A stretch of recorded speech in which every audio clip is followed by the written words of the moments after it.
Ta foi et ta fortune par Neville Goddard. Chapitre 7. Que ta volonté soit faite.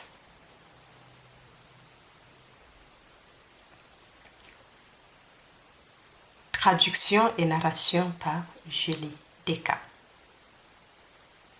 Que ta volonté soit faite.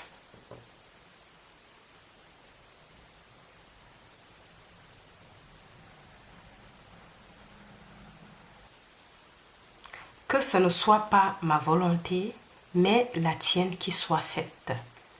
Luc 22, 42.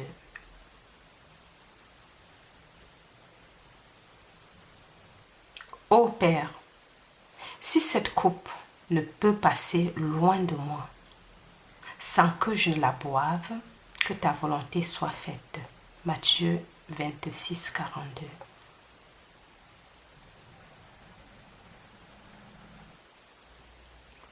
Néanmoins, pas ce que je veux, mais ce que tu veux.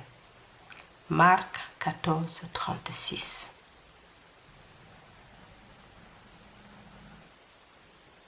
Cette résignation n'est pas une prise de conscience aveugle du fait que je ne peux rien faire de moi-même. Le Père en moi, c'est lui qui fait l'œuvre.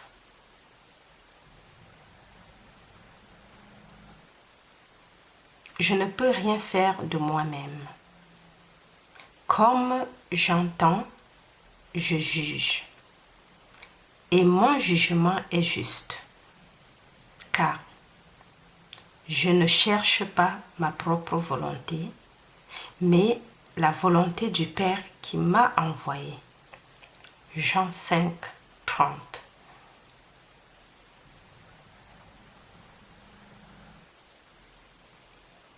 Ne crois-tu pas que je suis dans le Père et le Père en moi? Les paroles que je vous dis, je ne les dis pas de moi-même, mais le Père qui habite en moi, c'est lui qui fait les œuvres. Jean 4, 10.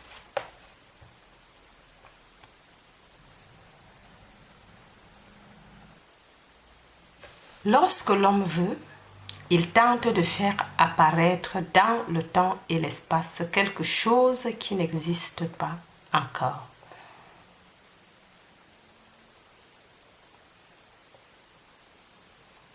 Trop souvent, nous n'avons pas conscience de ce que nous faisons réellement. Nous affirmons inconsciemment que nous ne possédons pas les capacités d'expression.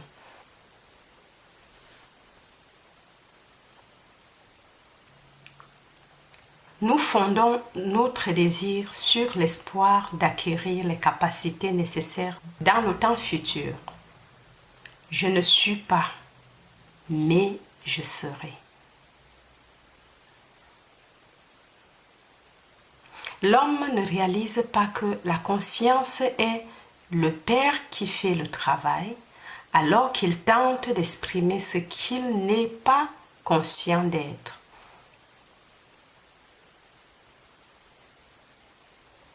De telles tentatives sont vouées à l'échec. Seul le présent s'exprime.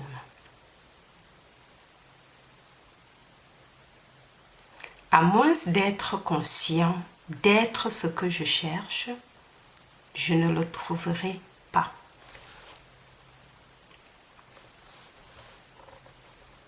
Dieu, ta conscience, est la substance et la plénitude de tout.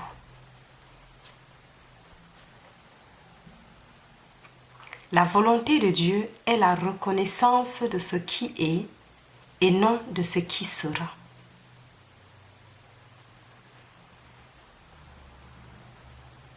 Au lieu de voir ce dicton comme « ta volonté sera faite », vois-le comme « ta volonté est faite ».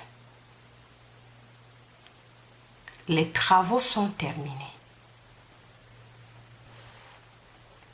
Le principe par lequel toutes les choses sont rendues visibles et éternelles. Les yeux n'ont pas vu, les oreilles n'ont pas entendu, et il n'est pas entré dans le cœur des hommes ce que Dieu a préparé pour ceux qui aiment la loi. Les yeux n'ont pas vu, les oreilles n'ont pas entendu, et il n'est pas monté dans le cœur des hommes ce que Dieu a préparé pour ceux qui l'aiment. 1 Corinthiens 2, 9 à 10.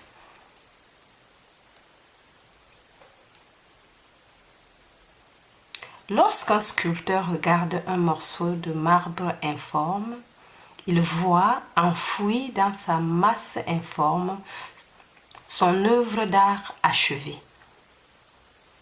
Le sculpteur, au lieu de réaliser son chef-d'œuvre, le révèle simplement en enlevant la partie du marbre qui cache sa conception.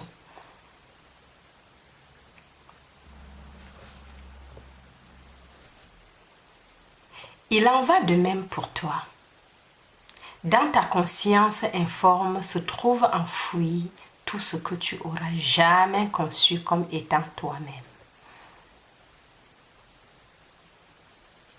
La reconnaissance de cette vérité te transformera d'un ouvrier non qualifié qui essaye de la rendre ainsi à un grand artiste qui la reconnaît comme telle.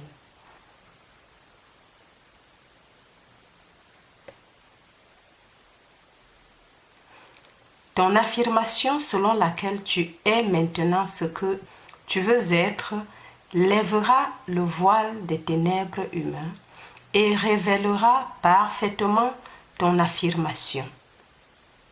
C'est ce que je suis.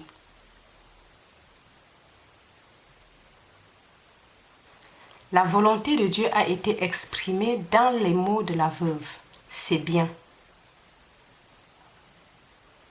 La volonté de l'homme aurait été « tout ira bien ». Déclarer « je serai bien », c'est dire « je suis malade ». Dieu, l'Éternel maintenant, n'est pas moqué par des mots ou de vaines répétitions.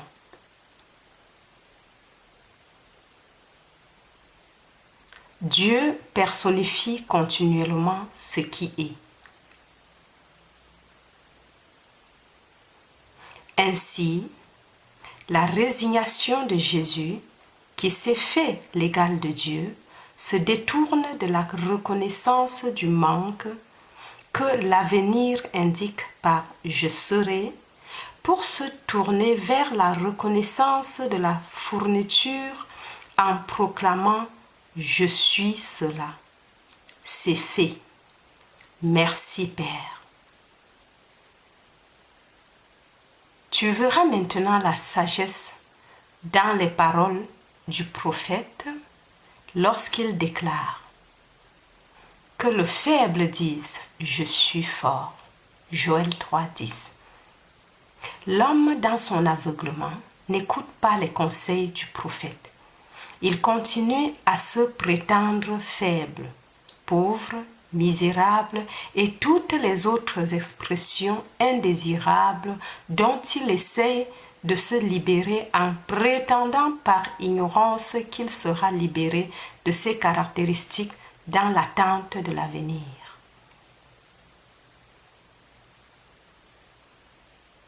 De telles pensées contrecarrent la seule loi qui puisse jamais le libérer. Il n'y a qu'une seule porte par laquelle ce que tu cherches peut entrer dans ton monde. Je suis la porte. Jean 10, 9. Lorsque tu dis « je suis », tu te déclares à la première personne au présent. Il n'y a pas d'avenir.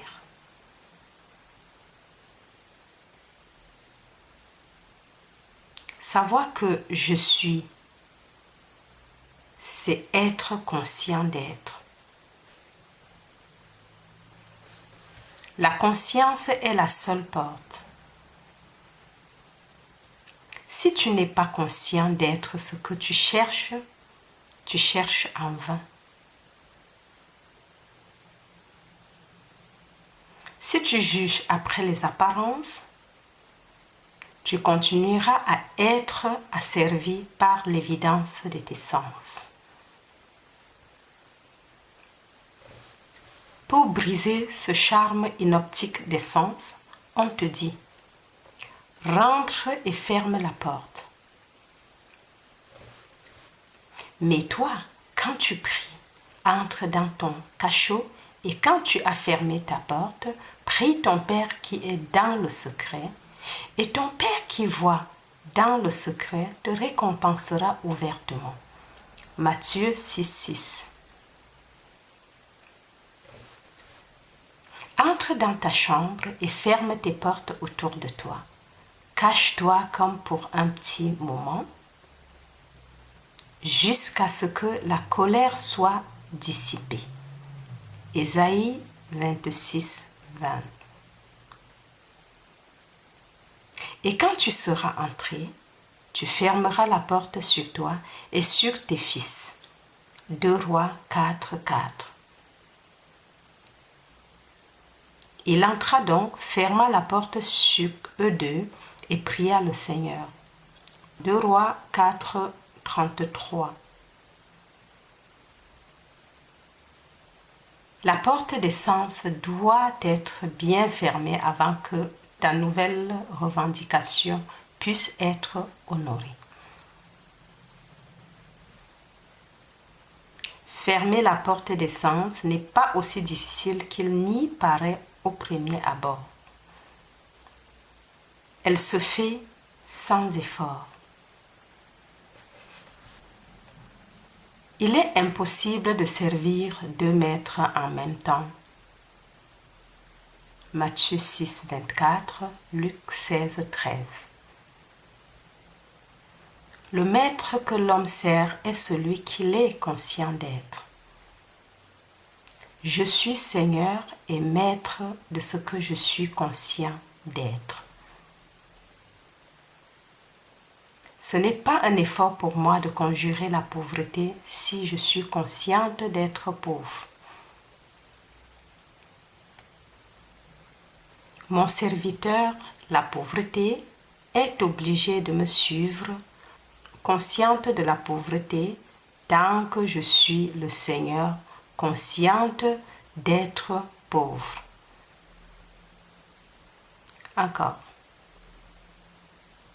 Ce n'est pas un effort pour moi de conjurer la pauvreté si je suis consciente d'être pauvre. Mon serviteur, la pauvreté, est obligé de me suivre, consciente de la pauvreté, tant que je suis le Seigneur, consciente d'être pauvre.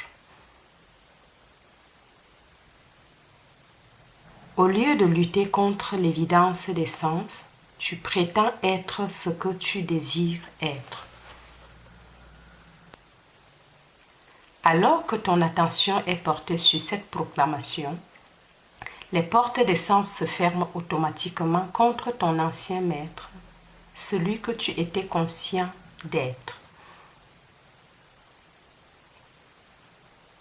Lorsque tu te perds dans le sentiment d'être ce que tu prétends être vrai de toi-même, les portes des sens s'ouvrent à nouveau, révélant que ton monde est l'expression parfaite de ce que tu es conscient d'être.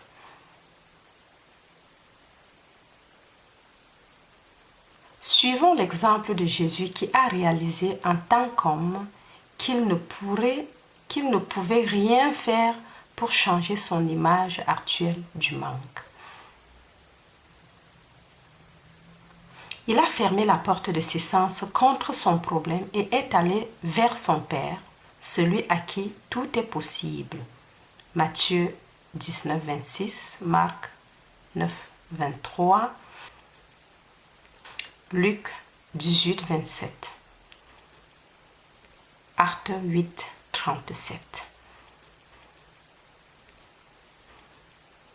Ayant nié l'évidence de ses sens, il a prétendu être lui-même tout ce que, un instant auparavant, ses sens lui avaient dit qu'il n'était pas.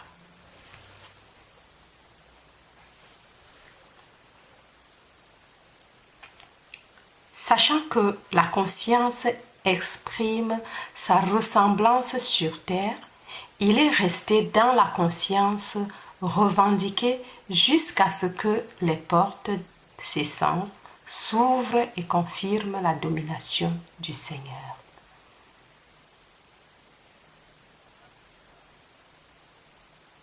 Rappelle-toi que je suis est le Seigneur de tout.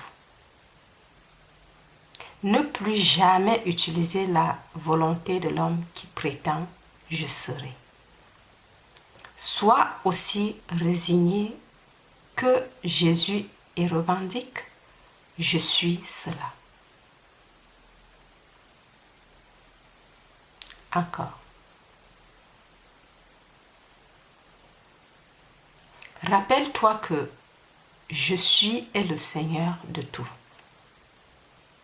Ne plus jamais utiliser la volonté de l'homme qui prétend « je serai ».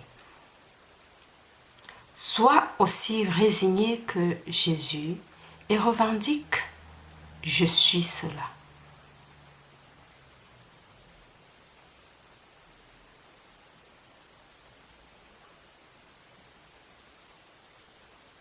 Si cela t'a plu, n'oublie pas de liker la vidéo et si tu n'es pas encore abonné à la chaîne Le Royaume Intérieur, fais-le maintenant afin d'être informé quand il y aura de nouvelles publications et surtout, partage la vidéo tout autour de toi afin que les gens puissent être au courant du message de Neville Goddard et surtout avec les gens que tu souhaiterais qu'ils grandissent spirituellement ou qu'ils soient éveillés parce que nous sommes à la quête de l'éveil pour tous.